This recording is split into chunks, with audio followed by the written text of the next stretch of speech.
Ce matin, il n'est pas venu seul. Une quinzaine de proches l'ont accompagné jusqu'à l'intérieur du tribunal administratif. Aujourd'hui, les juges doivent examiner la demande de Poutaïtae. Celui-ci souhaite annuler l'arrêté du 14 mai 2019, le déclarant démissionnaire d'office de ses mandats de conseiller municipal et de maire de la commune de Papara. Il demande aussi une indemnité de 150 000 francs. Le haut-commissaire a conclu au retrait de cette demande et il a été suivi par le rapporteur public. Selon Maître Hans, l'avocat de Poutaïtae, le haut-commissaire est allé très vite, trop vite même, alors que le délai d'appel n'avait pas encore expiré. Le tribunal administratif rendra sa décision demain matin. Comme la plupart des parlementaires dont le mandat est évoqué devant le Conseil constitutionnel,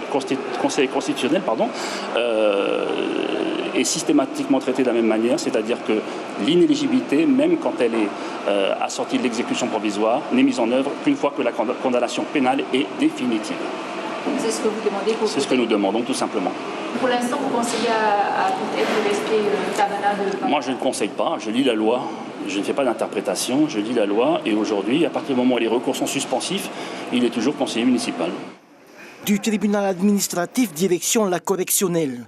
En juillet 2016, un employé du centre d'enfouissement technique de Hitia est retrouvé sans vie après le retournement de sa drague. Il a été découvert par des membres de sa famille. Le propriétaire du CET de Hitia est aujourd'hui poursuivi pour homicide involontaire. Il aurait transgressé de manière délibérée une obligation de sécurité ou de prudence dans le cadre du travail. Et surtout, il aurait fait travailler cet employé au noir du 1er mars au 30 juin 2016, ce qui constitue un manquement au Code du travail.